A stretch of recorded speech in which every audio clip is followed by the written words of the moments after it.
우리가 이 인격적인 부모와 자녀 관계에 있어서는 부모가 우리 자녀들에게 모든 것을 일방적으로 지시하고 일방적으로 베풀고 일방적으로 명령하고 그리하지 않습니다.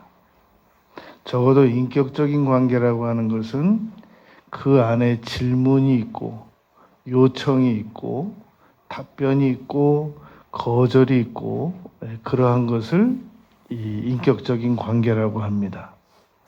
하나님께서는 우리가 직접 행할 수 없는 것들, 그것은 우리 힘으로 행할 수 없는 것들은 우리에게 묻지 않고 직접 다 베풀어 주셨습니다.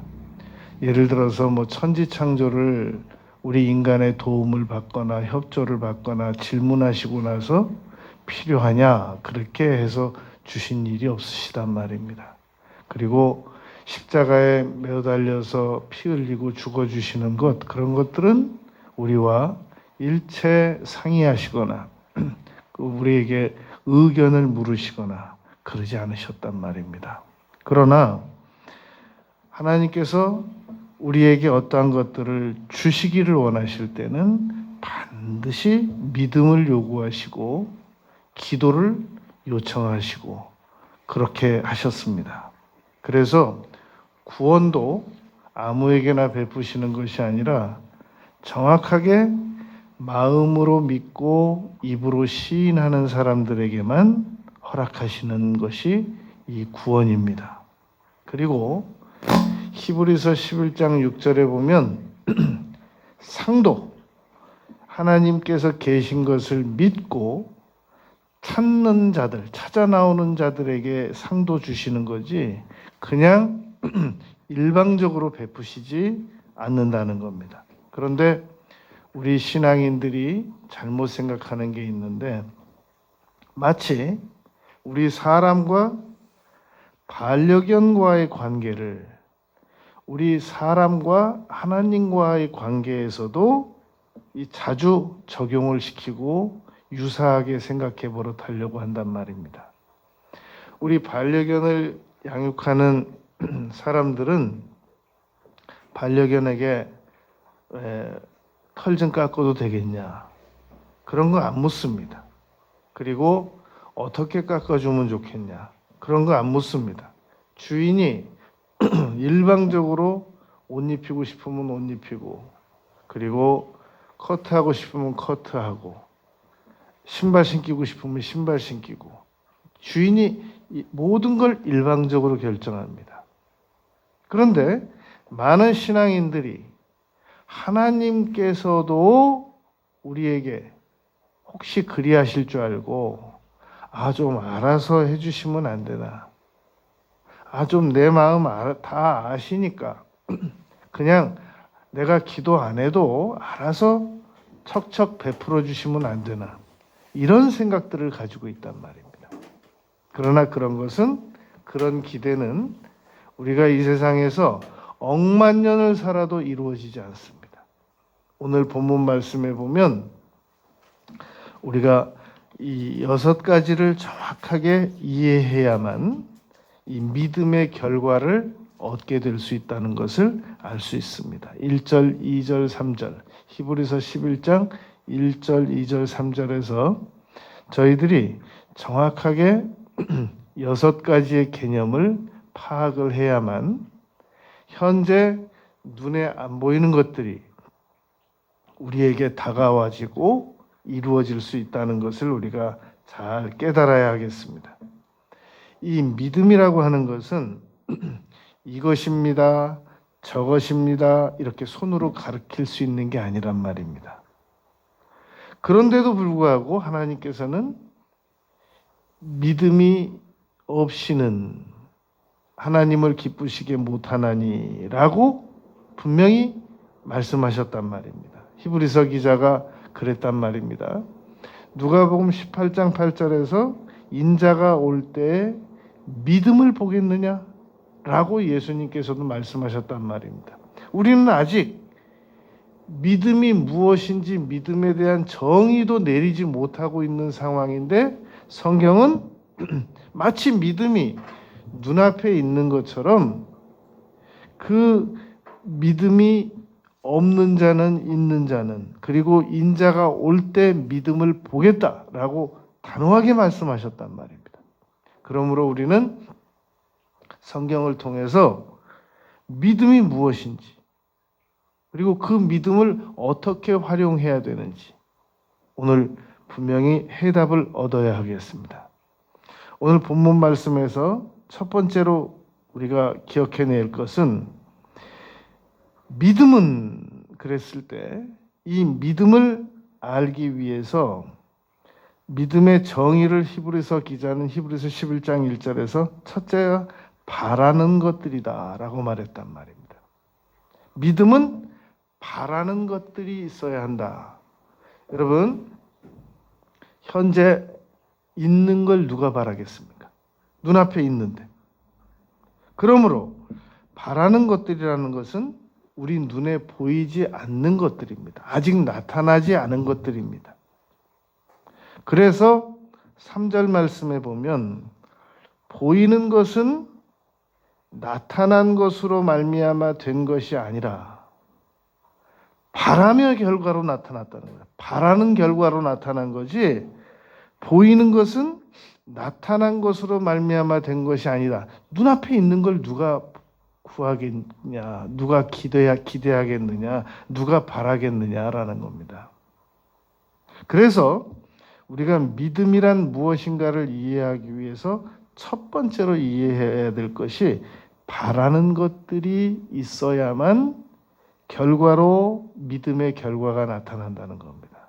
그런데 너무나도 많은 경우 우리는 우리가 바라는 것들을 명확하게 하지 않으면서 결과만 나타나기를 바란단 말입니다. 알아서 하나님께서 해결해 주세요 라는 쪽으로 생각을 한단 말입니다. 그러나 우리가 좀 더 남은 생애 동안 분명한 것들을 하나님께로부터 받아 누리려면 가장 먼저 내가 무엇을 바라고 있는가를 명확하게 해야 됩니다. 그래서 우리는 내가 하나님께 무엇을 바라고 있는지를 항상 정확하게 기록하고 정확하게 기억하고 그래 버릇해야 된단 말입니다. 우리나라 사람들이 전 세계 사람들이 사용 안 하는 말을 사용하는 대표적인 것이 있다는 겁니다. 그 중에 하나가 뭐 드시겠어요? 라고 물어보면 아무거나요 그런다는 겁니다. 그래서 그 상대방이 정말로 아무거나 먹을 줄 알고 그러면 이거 먹으러 갈까요? 그러면 그때부터 또 거절을 시작한다는 겁니다. 아니, 그건 아니고 그건 빼놓고 그건 제가 두드러기가 있어가지고 이렇게 우리가 살아가고 있단 말입니다. 하나님께 대하여도 우리가 바라는 것들을 분명히 나타내야 됩니다. 근데 내가 하나님께 이 바라는 것들을 분명히 나타내는 방법이 10가지나 됩니다. 근데 이 10가지는 꼭 우리가 외워두고 알아두고 실천해야만 하는 아주 중요한 내용입니다. 하나님께서 네가 바라는 게 있구나 라고 판단하게 하시려면 우리가 10가지를 나타내 보여야 된단 말입니다. 자, 첫 번째가 입으로 시인하는 겁니다. 여러분, 우리가 우리 자녀가 무엇을 원하는지 어떻게 알아요?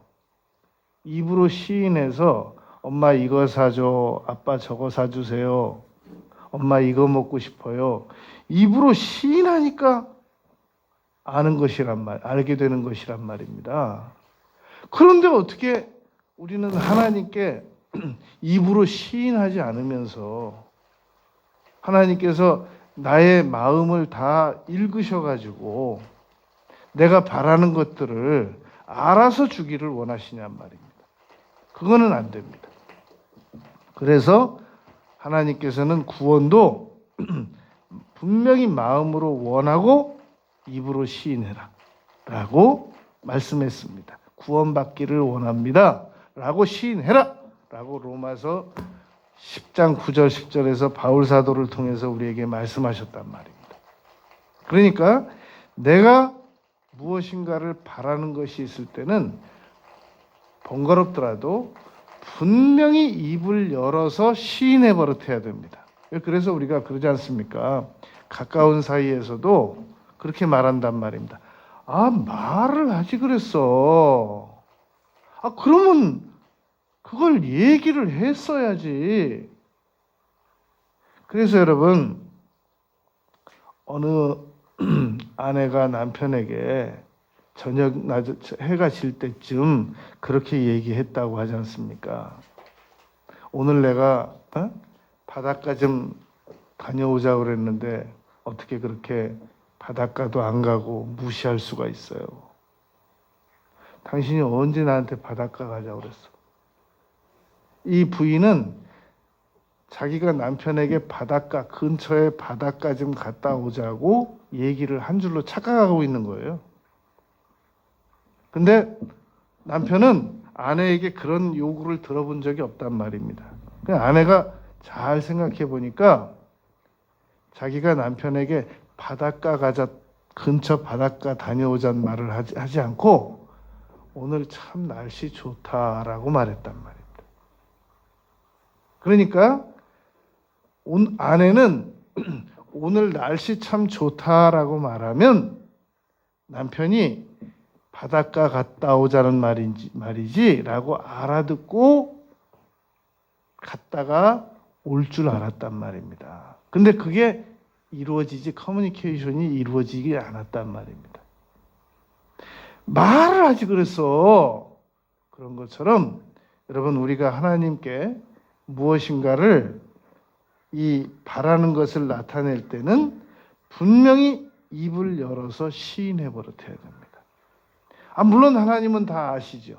그러나 분명히 우리 마음속에 있는 것까지 다 아시지만 우리가 입을 열어서 시인하지 않을 정도의 소원이라면 그것은 간절하게 원하지 않는 것으로 판단하십니다. 우리가 굳이 입을 열어서 주세요라고 시인하지 않을 정도면 하나님께서 알아서 주시더라도 소중하게 여기지 않거나 결국 몇 번 쳐다보다가 안 쳐다보거나 그렇게 판단하셔서 하나님께서는 그런 일로 전지하신 하나님께서는 그런 일로 우리와 시간을 보내고 싶어 하시지 않는단 말입니다. 베드로가 분명히 바다 위를 걷고 싶었기 때문에 예수님에게 오라 명하소서라고 시인했던 겁니다. 우리가 분명히 원하면 간접적이든 직접적이든 계속 입으로 시인합니다. 그래서 하나님께서 아브라함에게 네가 정말로 자녀를 얻고 싶으면 아브라함이라고 이름을 바꿔라. 열국의 아비로. 네가 정말로 자녀를 원하면 사라라고 이름을 바꿔라 라고 분명히 열국의 어미 열국의 아비로 바꾸라고 입으로 시인하라고 말했던 겁니다. 나병 환자가 자기가 정말로 치료를 받고 싶은 마음이 있었기 때문에 산에서 내려오시는 예수님에게 원하시면 저를 깨끗게 하실 수 있나이다 라고 입으로 시인했던 겁니다. 그랬더니 예수님께서 원하노니 깨끗하게 함을 받으라. 그래서 치료받았던 겁니다. 입을 열어서 분명히 사람은 분명히 원하는 게 있으면 입을 열어서 말을 하게 돼 있습니다. 그런데 간절하지 않으면 굳이 입을 열어서 말하지 않습니다.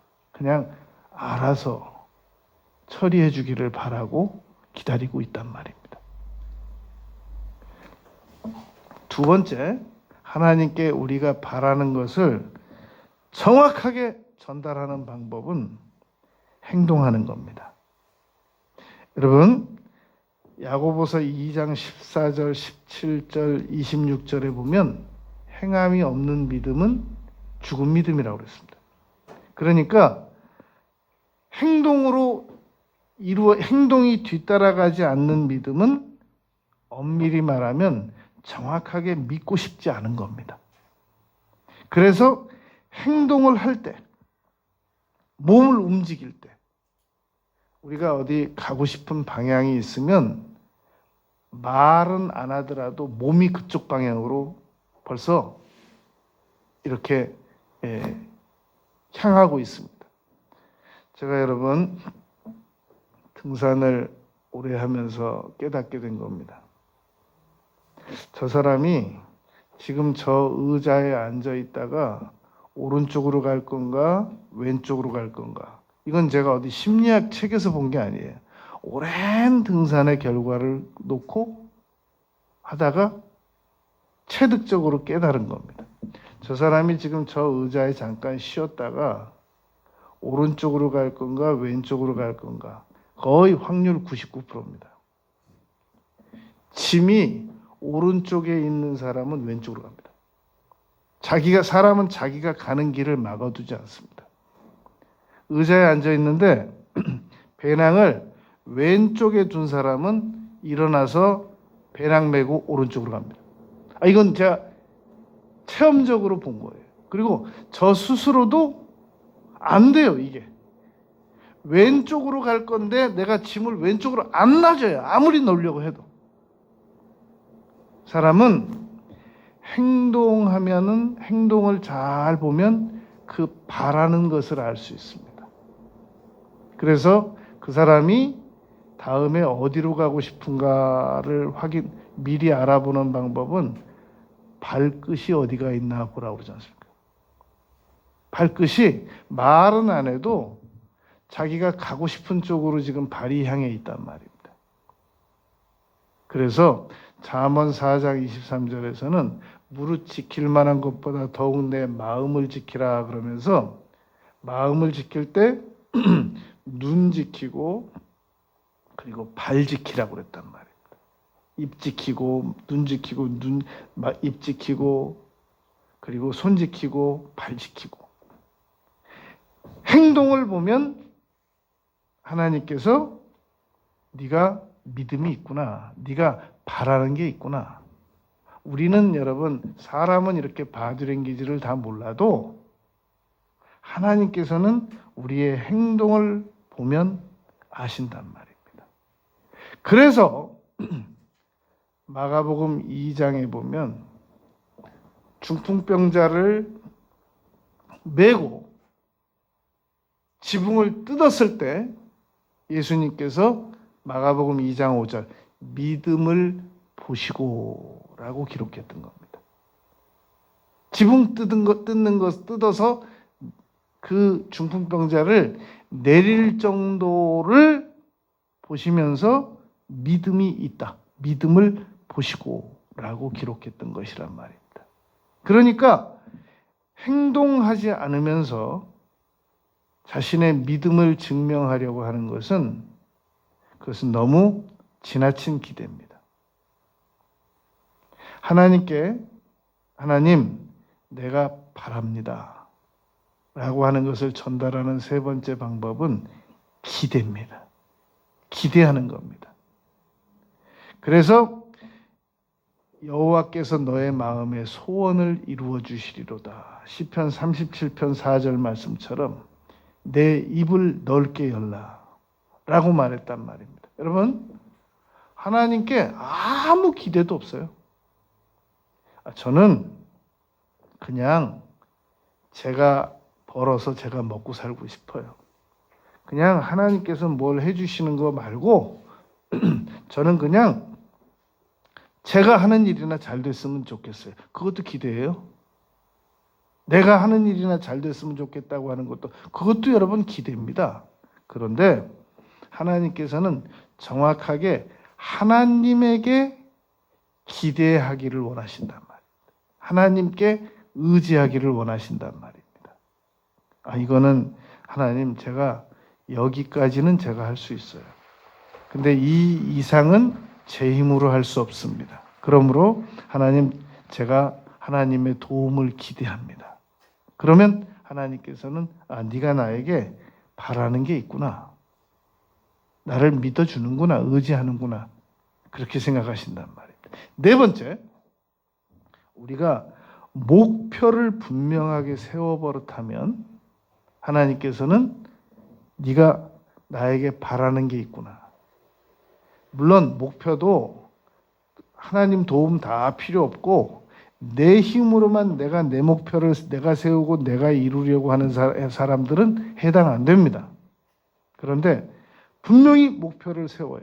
꿈이 없는 백성은 방자하게 행한다라고 말씀한 것처럼, 잠언 기자가 말한 것처럼 고린도전서 9장 26절에 이 달리기를 원하는 자들은 다 승리를 위해서 달린다라고 말했단 말입니다. 오직 한 길로 달리는 거, 이거 다 목표를 위해서 그렇게 하는 것이란 말입니다. 그러니까 자꾸 목표 노트를 만져요. 이렇게 수정했다가 또 이렇게 수정했다가 하나님 한번 보고 또 목표를 이렇게 만지고, 근데 목표 노트가 없어요. 그냥 주먹구구식으로 살아요. 엄밀히 말하면 이 사람은 바라는 게 간절하지 않거나 바라는 것이 없어서 그렇단 말입니다. 하나님의 그 전능하신 힘을 우리가 날마다 활용해서 써야 되는데 그것을 안 사용한다는 것은 목표가 없다는 말입니다. 여러분, 우리는 정말 전기세를 한 등만 켜놓고 어디 밖에 나갔다 몇 시간 돌아왔는데 깜빡하고 우리가 불을 켜놓고 갔다 오면 그 밖에 나가서 1,000원, 2,000원 아껴보려고 그렇게 노력했는데 딱 들어와 보면 아침에 나가면서 방 하나에 불 켜놓고 갔다 오면은 속이 아프단 말입니다. 마음이 아프단 말입니다. 그런 것처럼 분명히 이 치러야 되는 경비가 있는 거란 말입니다. 그러나 저 노르웨이 같은 데서는 전기가 남아가지고 낮에도 켜놓는데요. 전기세가 잘 안 나가고 비싸지도 않고. 그러니 마찬가지로 하나님께서 언제든지 공급해 주시는 힘이니까 그냥 내가 뭐 별로 요청 안 해도 괜찮아요. 그런 사람들이 목표가 없는 것이란 말입니다. 그러나 내가 한 세상이 지금 흘러가고 있고 오늘 하루도 지나가면 다시 안 오고, 근데 내가 하나님의 능력은 한시적으로 베풀어 주시고, 근데 내가 아무 목표도 안 세워요. 그럼 하나님이 뭘 지원하냔 말이죠. 내가 아무 목표도 안 세우는데 너에게 뭘 이루어 줄까 하고 이렇게 마음을 들여다보니까 아무것도 없어요. 그럼 하나님께서 아무리 전능하신 능력을 가지고도 도와줄 수가 없는 거예요. 아무 목표도 아무 계획도 없으니까. 이사야서 32장 8절, 존귀한 자는 존귀한 일을 계획한다고 그랬지 않습니까? 그러니까 계속 뭘 적어서 계속 사람이 자기의 길을 계획할지라도 그 걸음을 인도하시는 분은 하나님이시다. 그 말씀 때문에 계획을 안 세운단 말이죠. 그렇지 않단 말입니다. 우리가 계획을 세워두면 하나님께서 이렇게 보시고 참신하다. 그러면 그대로 이루어 주십니다. 근데 덜 참신하다. 좀 창조적이지 못하다. 그러면 더 나은 방법으로 인도하신단 말입니다. 그러니까 여러분, 우리가 자꾸 목표를 세워버릇해야 됩니다. 제가 한 2달 전에 여러분 그 퍼시스 메시라는 의자 아십니까? 퍼시스에서 나오는 메시로 된 이 등도 메시로 돼 있고 이 앉는 이 좌석도 이 메시로 돼 있습니다. 근데 그것을 그렇게 좋은 의자가 보통 이렇게 제가 당근에서 보니까 한 15만 원, 20만 원 이렇게 거래가 돼 있어요. 근데 이 나온 거래 일자를 보니까 이 우리 수원 지역과 이 다 다른 지역을 다 봐도 거의 몇 달에 한 건씩이나 나오고 나오면 금방 없어지고 그래요. 정말 다른 의자보다 좋더란 말입니다. 그래서 제가 메모지에다가 이렇게 적었어요. 메모지에다가 2021년 9월 17일 시간까지 딱 정했어요. 그리고 이렇게 적었습니다. 아버지, 퍼시스 메쉬 의자가 정말 마음에 듭니다. 그런데 이 의자는 아무리 구하려고 해도 내놓는 사람도 없고 새 건 너무 비싸고 그리고 누가 내놓는다고 해도 저한테 차례가 온다는 것도 어렵고 그러니까 제가 그렇다고 제가 이걸 기도 안 하고 이것만 볼 수도 없고 그러니까 하나님 적었다니까요. 제가 꼭 요청드립니다. 왜냐하면 제가 바로 적을 때 어떤 사람이 굉장히 깨끗한 메쉬 의자를 당근에 내놨는데 내 앞에서 한 3초 전에 누가 그 구매가 이루어진 거예요. 그래서 적었어요. 하나님, 이 메쉬 의자보다 더 좋은 의자를 주세요. 근데 제가 그 적으면서 안 믿었어요. 왜냐하면 그건 그렇게 그리고 가격도 적어놨어요. 제가 5만 원, 7만 원, 10만 원 세 가지를 원하는데 제가 5만 원, 7만 원, 10만 원인데 가능하면 5만 원이기를 원합니다. 이렇게 적어놓고 그 모니터 옆에다가 이렇게 끼워놨어요. 그리고 이제 매일같이 메모하면 또 그 위에다 넣고 또 새로운 메모가 올라가니까 이제 그게 순번적으로 저 뒤에 가서 있잖아요. 근데 갑자기 그 시간에 당근을 이렇게 보고 싶어요. 그래서 그 순간에 얼른 딱 봤더니 한샘에서 메쉬 의자가 있더라고요. 한샘에서 전 메쉬 의자가 있다는 건 한 번도 알아본 적이 없어요. 근데 거기 내용을 읽어보니까 이렇게 써 있어요. TV 프로그램에서 나 혼자 산다 뭔가 있나 봐요. 나 혼자 산다의 그 패널들이 앉는 특별한 의자입니다. 그리고 이건 구입할 때 50만 원을 주고 산 겁니다. 그런데 5만 원에 내놓습니다. 그리고 딱 나왔어요. 아무도 요청하는 사람이 없었고. 그래서 제가 큰 기대 없이 메시라고 하니까 요청을 해서 5만 원 주고 구입을 하러 가봤어요. 퍼시스 메쉬 의자 20만 원짜리보다 더 좋은 거예요. 그리고 가격도 정확하게 제가 적어놓은 대로 5만 원의 거래가 이루어진 거예요.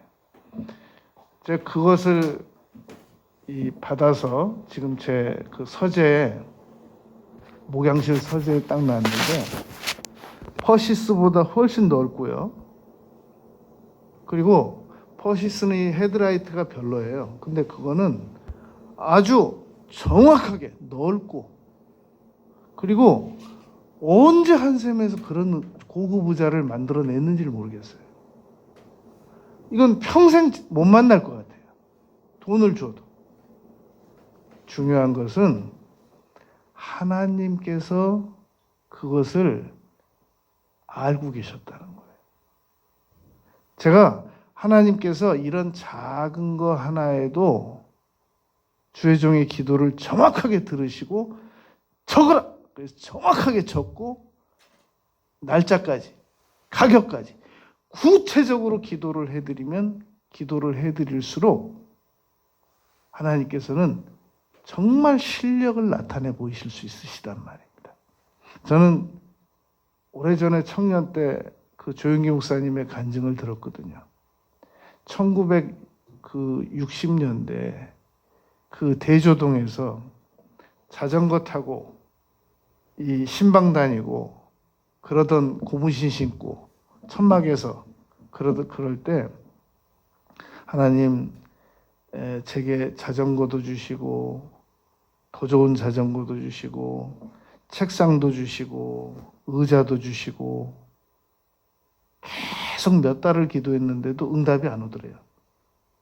그래서 하나님 하루는 이 따지는 기도를 드렸더랍니다. 하나님 왜 제가 이렇게 오랜 세월 의자 주시고 책상 주시고 자전거 달라고 기도를 드리는데도 응답을 안 하십니까? 그랬더니 성령께서 깨달음을 주시더래요. 어떤 자전거, 어떤 책상, 어떤 의자 분명히 말해라. 그래서 그 대조동 그 천막 그 교회 그 옆에 블록으로 사택 지어놓고 그 누추하게 살던 그 전도사가 도저히 믿음이 안 생기는데도 믿음으로 적었답니다. 뭐 마호가니 책상, 뭐 무슨 의자, 그때로서는 도저히 이 우리나라에서도 상류층이나 쓸 수 있는 의자와 책상과 자전거 이 세 개를 적으면서 믿어지질 않았대요. 그런데도 그걸 분명히 적어놓고 기도를 드렸는데 얼마 후에 그 조영기 전도사가 아는 선교사님이 갑자기 미국으로 들어가게 됩니다. 그러면서 그 선교사님이 그 아들에게 너 이거 다 우리 미국으로 가지고 들어갈 수 없으니까 우리 전도사님 주자. 그러니까 그 아들이 자전거도 양보하고 의자도 양보하고 책상도 양보하고 그러더랍니다. 정확하게 조영기 전도사가 원한 겁니다. 저는 여러분 그걸 청년 때 들었어요. 그런데도 한 번도 내게는 구체적으로 응답받은 일들이 많이 있었죠. 근데 이번에 간단한 그 의자 하나를 제가 적고 싶더라고요. 이거는 도저히 불가능해. 이건 불가능해. 그러니까 적어야 돼. 그리고 2021년 9월 17일 저녁 10시쯤으로 시간 정해놓고 아버지 제가 이 퍼시스 메시 의자 저와 거래가 이루어지지 않은 거 아쉽고 안타깝습니다. 그러니까 이거보다 더 좋은 의자를 제게 허락해 주시기를 원합니다. 그러나 가격은 5만 원, 7만 원, 10만 원이기를 원합니다만 5만 원이기를 원합니다. 5만 원. 정확하게. 그리고 그 의자가 제가 오후에 저 의자 사진 찍어갖고 단톡에 올려줄게요. 얼마나 좋은가. 여러분 우리가 바라는 것을 목표를 분명히 적어버려야 됩니다. 그래서 우리 주부들은 자기가 바라는 것을 가능하면 사진을 다 찍어서 냉장고에다가 다 붙여놓고 기도 제목도 붙여놓고 그리고 우리 사무 보는 사람들은 성도님들은 책상에다 붙여놓고 자동차에도 붙여놓고 분명히 원하는 것을 분명히 바라봐 버릇하는 거. 그것이 하나님께서 우리에게 네가 나에게 바라는 게 있구나. 그것을 믿음으로 전환시켜서 바라봐 주신단 말이야. 네가 믿음이 있구나. 네가 믿음이 있으니까 나에게 바라는 거 아니겠느냐. 그렇게 바라봐 주신단 말이야. 다섯 번째, 기도드리는 겁니다. 어떤 일이 있어도 믿음 없는 사람은 기도 안 합니다. 그런데 여하튼 기도 제목을 가지고 계속 기도드려요. 너희가 얻지 못하면 구하지 아니하며 지혜를 구하고 후히 주시고 꾸짖지 아니하신 하나님께 구하라. 너는 내게 부르짖으라. 하나님 응답해 주세요. 하나님 응답해 주세요. 하나님 응답해 주세요. 계속 기도드리는 사람은 믿음이 있는 사람이란 말입니다. 하나님께서 이 기도를 믿음으로 바라보시는 겁니다. 그리고 여러분 여섯 번째로 분명히 하나님께 바라는 게 있는 사람들은 계속 상상합니다. 분명히 언젠가는 나에게 다가오기를 바라는 것을 구체적으로 상상해 버릇합니다. 그러나 믿음이 없는 사람들은 상상하는 걸 귀찮아합니다. 에베소서 3장 20절 생각하는 것에 넘치도록 능히 하실 얘기. 그러니까 여러분, 우리가 분명히 하나님께 바라는 게 있으면 분명한 그림을 계속 반복해서 바라봐야 됩니다. 잠자기 전에 바라보고 아침에 일어나서 바라보고, 내가 비록 지금 내가 데리고 함께 일하고 모시고 일하는 직원은 5명이고 10명일지라도 정확하게 내가 원하는 직원이 120명이면 120명을 계속 바라봐야 됩니다. 내가 지금 누추한 집에서 살더라도 언제가 내가 이사 가기를 원하는 집이 있으면 그 근사치의 그 집을 잘 사진으로 구해다가 계속 바라봐야 됩니다.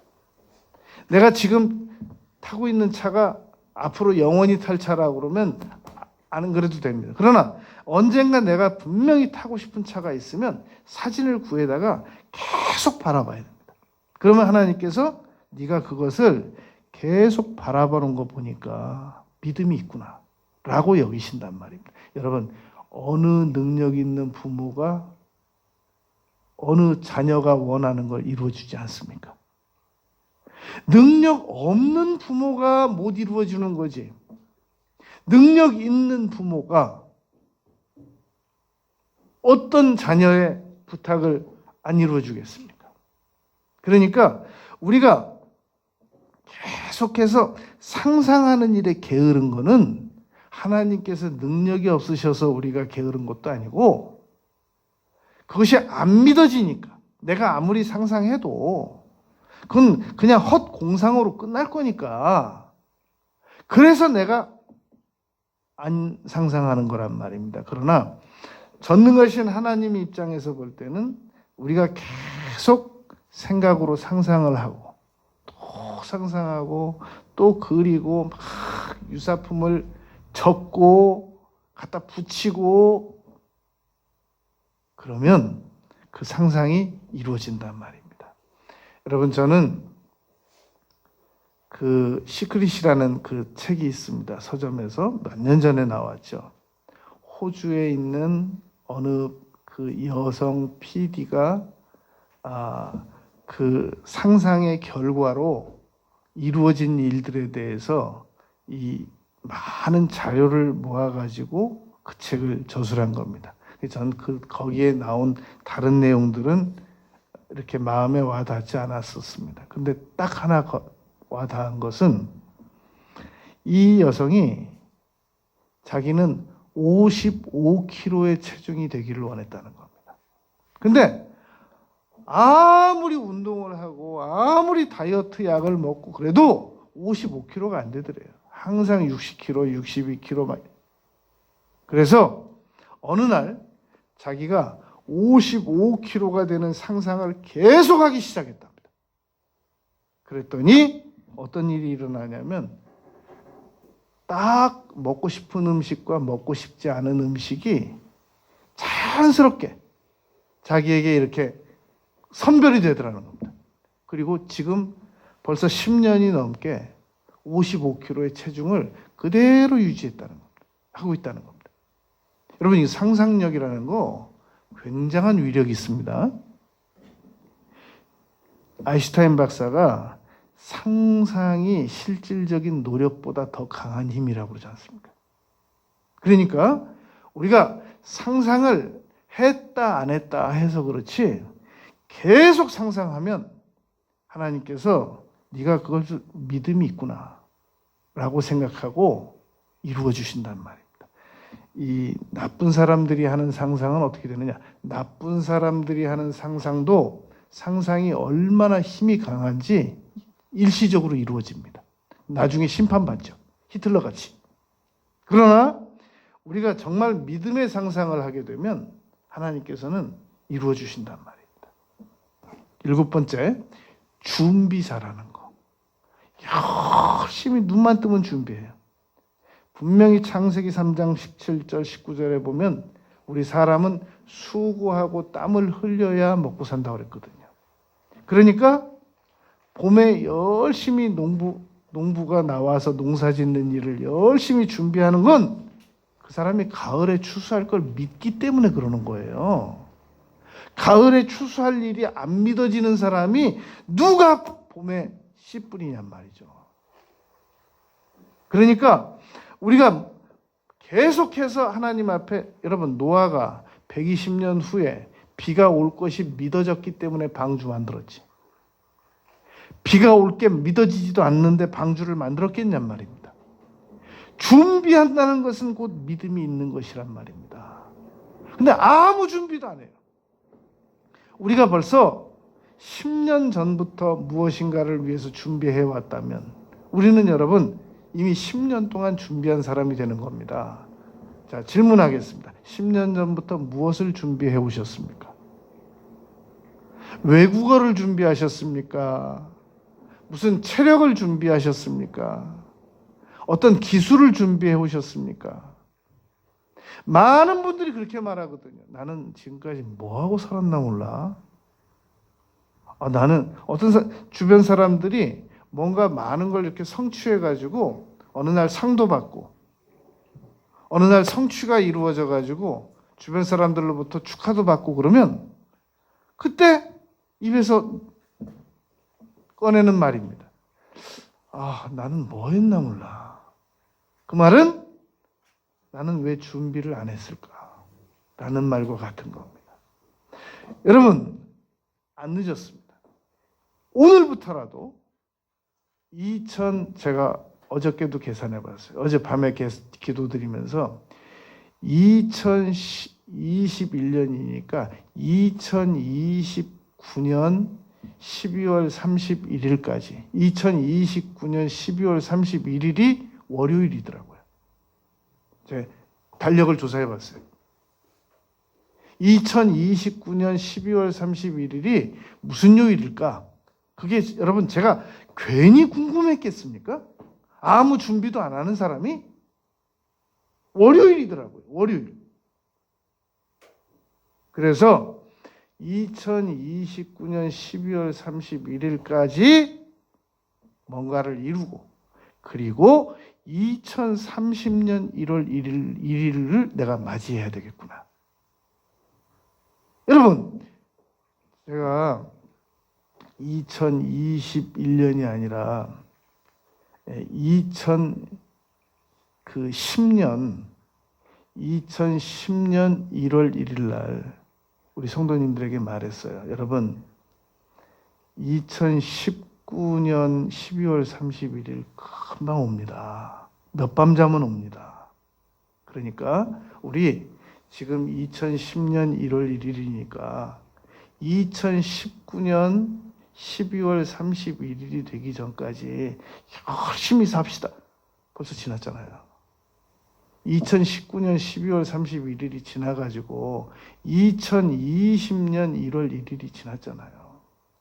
그리고 2021년 벌써 10월 달이 넘어갔잖아요.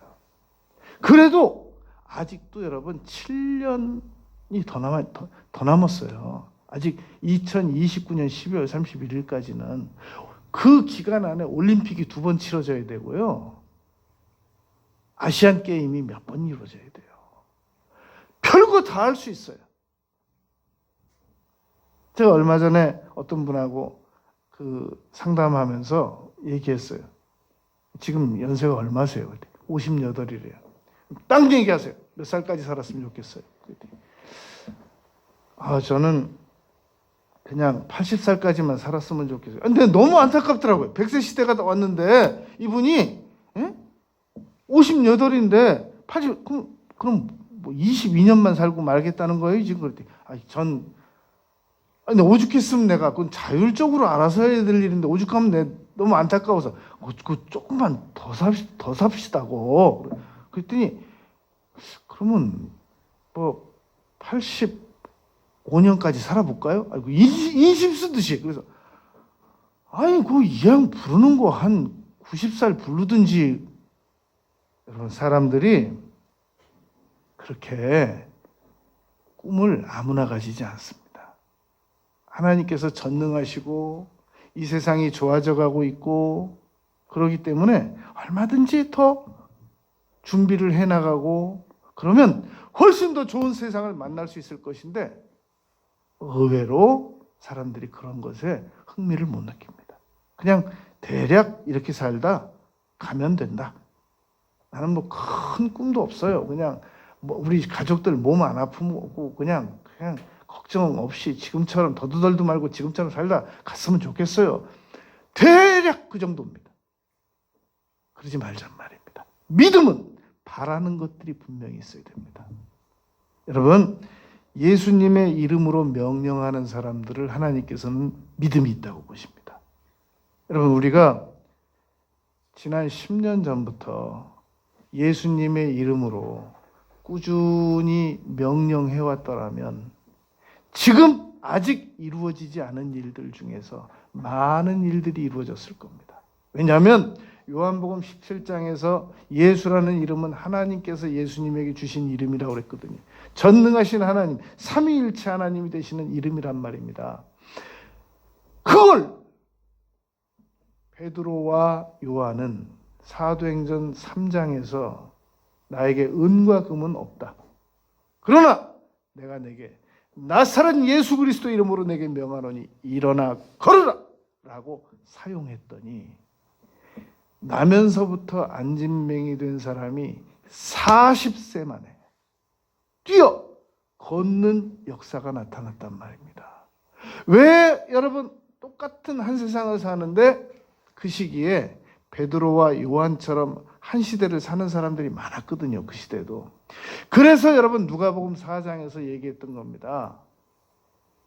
문둥병자들이 얼마나 많았는데 그 시기에 치료받은 사람은 나만밖에 없다는 겁니다. 그때 얼마나 많은 사람들이 기근에 시달렸는데 그 기근 중에서 놀라운 기적적인 체험을 한 사람은 사렙다 과부밖에 없었다는 겁니다. 그게 누가복음 4장에서 예수님께서 분명히 하신 말씀이란 말입니다.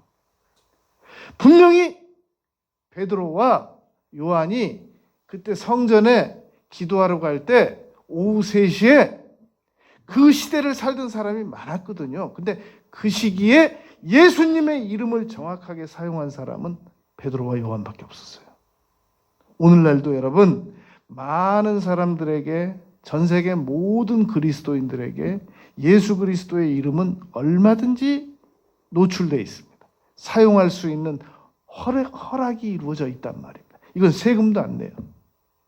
그런데 실질적으로 예수님의 이름을 사용하는 사람들은 전 세계적으로 몇 명 안 됩니다. 우리가 지난 10년 동안 예수님의 이름으로 계속해서 무슨 문제를 명령했어 보십시오. 벌써 무슨 일 났을 겁니다. 그러나 이제부터라도 예수님의 이름을 오늘부터라도 열심히 사용해 나가면 사용 안 한 사람과 놀라운 차이가 날 겁니다. 여러분, 9번째가 바라는 것들이 분명히 있는 사람들은 장애물을 극복합니다. 우리가 그 중풍병자를 친구 4명이 딱 매국 예수님 계신 집 앞으로 갔는데 도저히 안에도 사람이 꽉 차고 밖에서도 문으로 막 서로 먼저 들어가려고 그러고 문 들여다보려고 그러고 도저히 그건 불가능해요. 예수님 나오실 때까지 기다려야 됩니다. 그런데 이 4명의 친구가 지붕으로 올라가서 뜯어! 물어주면 돼. 다시 지어주면 돼. 뜯어! 그래가지고 지붕 우르르 뜯어가지고 그 이스라엘의 그 당시의 집들은 이렇게 계단으로 이렇게 올라가서 이렇게 집이 넓든 크든 옥상처럼 돼 있거든요. 그리고 가운데가 이렇게 지붕을 뜯어낼 수 있게 돼 있단 말입니다. 우리처럼 기와로 된 게 아니었단 말입니다. 비탈로 된 게 아니란 말입니다. 그 뜯어주는 거예요. 뜯어! 물어주면 되니까. 믿음이 있는 사람들은 장애물을 극복합니다. 그러니까 예수님께서 그 지붕 뜯어지고 중풍병자 4명이 매달아 내리는 거 보시면서 마가복음 기자는 마가복음 2장 5절에서 예수님께서 그 장면을 보시면서 믿음을 보시고라고 기록했단 말이에요. 믿음을 보시고. 저건 믿음이다. 믿음은 여러분 장애물을 극복합니다. 그냥 장애물 아직 나타나지도 않았어요. 그냥 장애물 이제 시작되려고 하는데 안 하면 될 거야. 안 하면. 내 포기하면 될 거야. 믿음이 없는 사람들은 장애물이 나타나면 즉시 포기합니다. 끝으로 여러분, 하나님께서 우리에게 믿음이 있다고 간주해 주시는 것은 희망이 있느냐, 마음속에 희망을 가지고 있느냐, 희망을 가지고 없느냐, 그걸 보십니다. 그래서 마음에 희망 가지고 있는 사람들은 네가 믿음이 있구나. 여러분, 오늘 본문 11장 1절 말씀입니다. 믿음이라고 하는 것은 바라는 것들을 실상 쟁반에다가 잘 담아서 하나님께로 드리는 것이란 말입니다. 바라는 것들이 있어야 됩니다. 바라는 것들이라는 것을 너무 어렵게 생각할 필요가 없는 것. 바라는 것들이라는 건 희망이란 말입니다. 희망이 있는 사람들은 자기가 희망하는 것들을 믿음이라고 하는 그릇에다가 잘 담아가지고 실제 하나님께 실제 상황처럼 딱 들이민단 말입니다. 요거 받아주세요. 그러면 하나님께서 점검하세요. 네가 행동은 하는지, 입으로 시인은 하는지, 네가 기대 수치는 지수는 얼마나 높은지, 분명한 목표는 있는지, 기도는 드리는지, 상상력은 얼마나 동원되고 있는지, 준비 능력은 얼마나 갖추고 있는지, 예수님의 이름으로 명령하는지, 장애물 극복 능력은 얼마나 있는지, 결정적으로 희망 지수가 얼마나 되는가. 이걸 보시고 오케이, 너 믿음이 있다. 그러면 하나님께서 이루어 주신단 말입니다. 그러면 보이지 않는 것들이 여러분 로마서 4장 17절 18절 말씀 기억나세요? 아브라함의 믿음은 없는 것을 있는 것 같이, 그 말이 보이지 않는 거하고 똑같은 말이에요. 바랄 수 없는 중에 바라고, 그 말이 보이지 않는 것들과 같은 말이에요. 죽은 자를 살리시는, 여러분 죽은 자를 어떻게 살려요? 그게 보이지 않는 거예요. 아브라함의 믿음이 보이지 않는 것들의 증거다라는 말은 증명해낼 수 있는 근거라는 말입니다. 아브라함의 믿음을 보이지 않는 것들의 증거니, 전혀 아브라함은 눈으로 확인할 수 없는 것들을 믿었단 말입니다. 3가지. 아브라함의 믿음은 3가지였다고 바울 사도가 로마서 4장 16절 17절에서 증명해냈거든요. 죽은 자를 살리시고 없는 것을 있게 하시고 바랄 수 없는 중에 바랄 수 있게 하시는 하나님이시다 라고 아브라함은 그 3가지를 믿었다. 그래서 그 믿음이 의로 여기셨다. 그게 바로 여러분 히브리서 11장 1절에서 보이지 않는 것들이 나타난다고 믿었던 우리의 선진들. 증거, 1절에서도 증거, 2절에서도 증거 나타난다 그 말입니다. 보이지 않는다고 해가지고 안 믿어버릇하면 영원히 안 나타납니다. 그러나 우리 눈에 보이지 않아도 하나님은 죽은 자를 살리셔, 바랄 수 없는 중에 바랄 수 있게 하셔, 없는 것을 있게 하셔, 이 3가지를 굳게 믿고 강력하게 희망을 가져버릇하면 증거가 나타난단 말입니다. 우리 선진들이 그렇게 증거를 다 제시받았단 말입니다. 우리는 이 실상이라고 하는 이 받침대에다가 바라는 것들을, 이 10가지를 계속 채워 넣자는 말입니다. 내가 행동해야 되겠다, 입으로 시인해야 되겠다, 기대를 강력하게 가져야 되겠다, 구체적으로 목표 세워버릇해야 되겠다, 기도를 좀 더 간절하게 해야 되겠다, 상상도 간절하게 해버릇해야 되겠다, 준비를 열심히 해야 되겠다. 예수님의 이름으로 명령하고 장애물도 극복하고 강력한 희망을 가지고 살아가야 되겠다. 그러면 나의 믿음이 한 단계 업그레이드 된단 말입니다. 나는 왜 이렇게 믿음이 적은지를 모르겠어요. 나는 믿음이 좀 강했으면 좋겠는데 믿음이 저는 너무 약해요. 질문하겠습니다. 믿음 강해지려고 무슨 노력했습니까? 글쎄요. 제가 믿음이 어떻게 해야 강해지는지도 모르고 10가지. 행동하고 입으로 시인하고 기대를 강하게 가지고 목표를 분명히 세우고 기도를 간절히 하고 상상을 좀 더 간절하게 해버릇하고 준비를 성실하게 해버릇하고 예수님의 이름으로 꾸준히 좀 한두 번 하고 말고 그러지 말고 10년 바라보고 계속 명령하고 장애물 그냥 나타나지도 않았어요. 그림자만 나타나도 포기하고 그러지 말고 장애물 극복하고 강력한 희망을 가지고 우리가 남은 생애를 살아가면 여러분 우리에게 정말 놀라운 일들이 다가올 겁니다. 이것을 의심하지 말고 못 믿지 말고 꼭 믿고 강력한 희망을 가지고 남은 생애를 살아나가는 우리 모두가 되시길 바라겠습니다.